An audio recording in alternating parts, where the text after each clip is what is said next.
Hello বন্ধুরা, আজকে আপনাদের জন্য নিয়ে এসেছি মাথা ঘুরিয়ে দেওয়ার মতো একটা মুভির গল্প। একজন আসামি কিভাবে 10টিরও বেশি জেলখানা থেকে পালিয়ে এসেছিল। দুনিয়ার এমন কোনো জেলখানা নেই তাকে সেখানে আটকিয়ে রাখতে পারে, কিন্তু সেই লোকটি একবার এমন একটা জেলে আটকা পড়ে, সেখান থেকে পালানো তার জন্য প্রায় অসম্ভব হয়ে পড়ে এবং এক পর্যায়ে তার জীবন পুরোপুরি ফেঁসে যায় সেই জেলখানায়। তার উপর চালানো হয় যত সব অমানবিক নির্যাতন, কিন্তু তবুও সে হাল ছাড়েনি। এই গল্পটা শুধু একটা সিনেমাই নয়, ধৈর্যের পরীক্ষা কিভাবে দিতে হয় এখান থেকে আপনি একটু হলেও জানতে পারবেন। বরাবরের মতো সাথে আছি আমি মোহাম্মদ শোয়েব। ভিডিওটি শুরু করার আগে একটা লাইক আর সাবস্ক্রাইব করার অনুরোধ থাকলো। তো চলুন মূল গল্পে যাওয়া যাক। আমেরিকার ফেডারেল জেলখানা চিহ্নিত আসামিদের একটা জেল। বিশ্বের সবচেয়ে দাগী আসামিদের রাখা হয় এইখানে। এই ভদ্রলোকের নাম ব্রেসলিন। এখানে বাকি কয়েদিদের থেকে তার মুভমেন্ট একটু অন্যরকম। সবসময় কোনো না কোনো একটা ধান্দা নিয়ে থাকে সে। কোথায় কি আছে, কিভাবে আছে, কোথায় ক্যামেরা লাগানো, কোন জায়গাটা সিসি ক্যামেরার বাইরে আছে, কোনো একটা সিগারেটের প্যাকেট অথবা টিস্যু পেপার, এইসব আর কি। ভাবছেন এইসব দিয়ে আর কি হয়? হ্যাঁ, এখানে আসল মজার কাহিনী। সে এইসব সাধারণ জিনিস দিয়েই অসাধারণ কিছু কাজ সম্পাদন করত। একদিন জেলখানার বাইরে একটা গাড়ি বিস্ফোরণে অগ্নিকাণ্ডের ঘটনা ঘটে। আশপাশ থেকে ফায়ার সার্ভিসের লোকজন ছুটে আসে আগুন নেভানোর জন্য। এখানকার নিরাপত্তা কর্মীরাও নেমে পড়ে আগুন নেভানোর কাজে। মাত্র কয়েক মিনিটের ঘটনা। আমাদের দেখানো হয় গাড়িতে এক ভদ্রমহিলার সাথে ফায়ার সার্ভিসের পোশাক পরে ব্রেসলিন বসে আছে। কিভাবে সম্ভব? এই ভদ্রমহিলার নাম অ্যাবিগেল। ব্রেসলিনের খুব কাছের মানুষ। খানিক দূরে যেতেই আবার তাকে গাড়ি থেকে নামিয়ে দিয়ে অ্যাবিগেল ওকে একটা কয়েন দিয়ে সেখান থেকে চলে যায়। টেলিফোন বুথে এসে কয়েন পুশ করে একটা নাম্বারে কল দিয়ে কি যেন বলে। এদিকে তাকে ধরার জন্য পুলিশের গাড়ি এসে জড়ো হয় সেখানে। এর মধ্যেই সাদা ক্যাপওয়ালা একজন লোক সেখানে চলে আসে। আমরা তাকে এখানে ক্লার্ক নামে চিনব। ক্লার্ক একটা সিকিউরিটি কোম্পানির সিইও। ওদের কাজই হচ্ছে বিভিন্ন ধরনের জেলখানাগুলোকে টার্গেট করা এবং সেই সব জেলখানার নিরাপত্তা পর্যবেক্ষণ করে তাদের লিকেজগুলো ধরিয়ে দেয়া। মানে জেলখানা থেকে যদি কোনো কয়েদি পালিয়ে যায় তাহলে কিভাবে সে পালিয়ে গেল সেই দুর্বল জায়গাটা খুঁজে বের করাই এদের কাজ।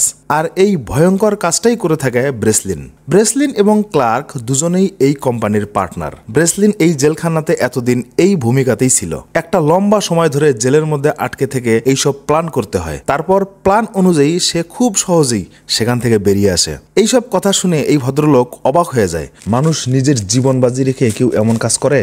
দৃশ্যপট পাল্টে যায়। এই ভদ্রমহিলার নাম জেসিকা। সে সিআইএর একজন এজেন্ট। ব্রেসলিনের সাথে তার একটা ব্যক্তিগত অ্যাপয়েন্টমেন্ট আছে। তাদের আলাপচারিতায় আমরা বুঝতে পারি সিআইএর নথিভুক্ত কিছু কয়েদি আছে যাদেরকে একটা প্রাইভেট জেলখানায় বন্দি করে রাখা হয়েছে। আর তারা যদি কোনোভাবে এই জেলখানা থেকে একবার বেরিয়ে আসতে পারে তাহলে পুরো পৃথিবীর শৃঙ্খলা নষ্ট করে দেবে। তাই ব্রেসলিনকে ওই জেলখানার কয়েদি হিসেবে সেখানে যেতে হবে আর সেখানে কোনো ত্রুটি আছে কিনা তা খুঁজে বের করতে হবে। বিনিময়ে তাকে দ্বিগুণ অর্থ প্রদান করা হবে। কিন্তু একটা শর্ত দেয়া হয় যে ব্রেসলিনের সাথে তার টিমের কোনো যোগাযোগ থাকবে না, কারণ ওই জেলখানার প্রাইভেসি এমন ভাবে করা আছে ওখানে যারা কাজ করে তারাও সেখানকার ঠিকানা জানে না। কথাবার্তার এক পর্যায়ে তাদের মধ্যে একটা ডিল ফাইনাল হয়। তারপর ব্রেসলিনের জন্য তার টিম আলাদা একটা প্রোফাইল তৈরি করে যেখানে তার নাম দেয়া হয় প্রোটো।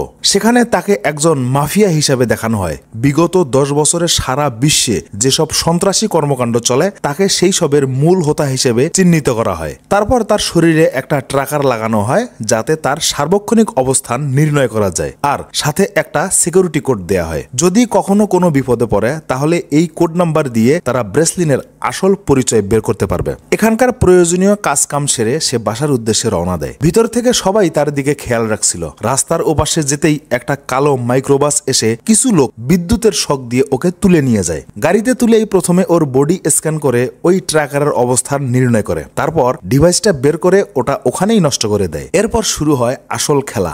জীবন মৃত্যুর সন্ধিক্ষণে পড়ে তাকে সবচেয়ে বড় চ্যালেঞ্জের মুখোমুখি হতে হয়। জ্ঞান ফিরে দেখে তাকে একটা কাচের ঘরে আটকে রাখা হয়েছে। এখানে তার মতো অনেককে বন্দী অবস্থায় রাখা আছে। এর আগে সে যতগুলো জেলখানে গিয়েছিল সেসবের থেকে এইটা একদম ভিন্ন। এখানকার গার্ডদের মুখোশ পরে রাখা হয় যাতে তাদেরকে কেউ চিনতে না পারে। প্রত্যেক রুমে এবং রুমের বাইরে তাদের সার্বক্ষণিক দেখাশোনা করার জন্য সিসি ক্যামেরা লাগানো আছে। এবার মনে হয় সব শেষ। জেলের প্রধান ওর সাথে দেখা করতে আসলে ব্রেসলিন বুঝতে পারে তাকে ওই সিআইএর এজেন্ট যে তথ্য দিয়েছে আর যাদের যাদের নাম বলা হয়েছে তাদের ভদ্রলোকের সাথে এখানকার কোনো কিছুরই মিল নেই। এই ভদ্রলোকের নাম হবস। তারপর ব্রেসলিন বাধ্য হয়ে হবসকে ওই সিক্রেট কোডটা বলে দেয়, কিন্তু হবস ওকে অবাক করে দিয়ে বলে, তোমার কি মনে হয় তুমি আমাকে একটা কোড বলবে আর আমি তাতেই তোমাকে ছেড়ে দেব? আর যাওয়ার সময় হবস ওকে বলে যায় এই দেখাই তার সাথে শেষ দেখা, এরপরে আর কখনো তাদের সাক্ষাৎ হবে না। ব্রেসলিন এবার পুরোপুরি ফেঁসে গিয়েছে। খাবার সময় হলে সবাইকে দল বেঁধে গার্ডেরা পাহারা দিয়ে নিচে নিয়ে আসে। এখানে একজন লোক এসে ব্রেসলিনকে বলে, এখানে থাকতে হলে তোমাকে এখানে কিছু বন্ধু বানাতে হবে, না হলে তোমাকে খুব তাড়াতাড়ি মরতে হবে। এখানে আমরা তাকে জাবেদ নামে চিনব। একটা কথা না বললেই নয়, আমার জীবনে হাজারেরও বেশি মুভি দেখেছি, কিন্তু এই প্রথম দেখলাম যে হলিউডের মুভির গল্পে ইসলামকে খুব পজিটিভ ভাবে উপস্থাপন করা হয়েছে।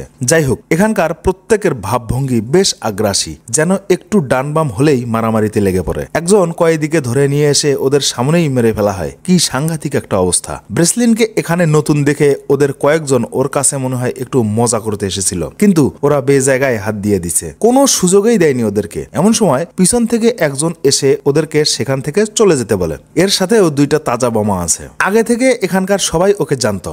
ওর নাম রটমেয়ার। দুজনে পরিচয় হলে তাদের মধ্যে খানিক কথাবার্তা হয়। রটমেয়ার একটা বিষয় খেয়াল করে, ব্রেসলিন যেখানেই যায় সেখানেই সবসময় কি যেন